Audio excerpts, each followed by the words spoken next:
ECL কয়লা খনিতে বিস্ফোরণের জেরে ধসে পড়ল বাড়ির সীমানার পাঁচিল। এমনই অভিযোগ তুলল ক্ষতিগ্রস্ত বাড়ির সদস্যরা। আসানসোলের জামুরিয়ার কাটাগড়িয়ার ইসিএল এর কোনস্তরিয়া এরিয়ার নর্থ শেয়ারশোল খোলামুখ খনির ঘটনা। ক্ষতিগ্রস্ত বাড়ির সদস্যদের অভিযোগ, নর্থ শেয়ারশোল খোলামুখ খনিতে কয়লা উত্তোলনের জন্য বিস্ফোরণের জেরে বাড়ির কম্পন অনুভূত হয়, এমনকি বাড়ির ফাটল দেখা দিয়েছে। তবে এবারেও বিস্ফোরণে বাড়ির সীমানার পাঁচিল ধসে পড়ে। এই ঘটনায় আতঙ্কিত এলাকার মানুষ। এই ঘটনার পর ঘটনাস্থল পরিদর্শন করেছেন ইসিএল আধিকারিকেরা। ক্ষতিগ্রস্ত বাড়ির মালিকদের দাবি, পুনরায় যাতে এই ধরনের ঘটনা না ঘটে তার ব্যবস্থা নিতে হবে। এমনকি কয়লা খনিতে বিস্ফোরণ বন্ধেরও দাবি জানিয়েছে তারা। কাল দুপুর 2টোর সময় ব্লাস্টিং হয়েছিল। ব্লাস্টিং হওয়ার পর একটা দেয়ালটা হেলে যায়। তো আজ সকালে দেখলাম দেয়ালটা পড়ে গেছে। তো এই ব্লাস্টিং জন্য এই পাঁচিলগুলো, এই দেয়ালটা পড়ে গেছে। তো এর আগে আমরা ইসিএলকে জানিয়েছিলাম, কিসের কোনো গুরুত্ব।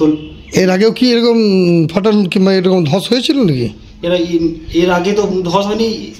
ইসিএল জন্য ব্লাস্টিং করার পর থেকে এই ধসলটা হয়।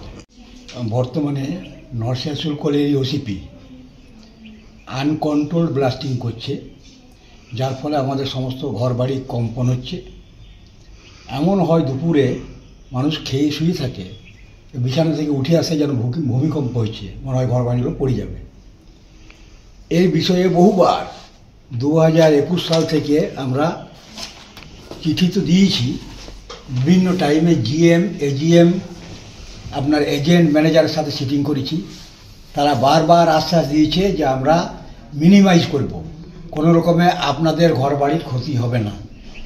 আমাদের সাথে আলোচনার পর 2-4 দিন ঠিক থাকছে, আবার সেইভাবে ওরা কন্টিনিউ করছে, বেশি বেশি বারুদ ফাটিয়ে আমরা কম্পন শুরু করছে, যার ফলে সমস্ত ঘরবাড়িগুলো কারো কম কারো বেশি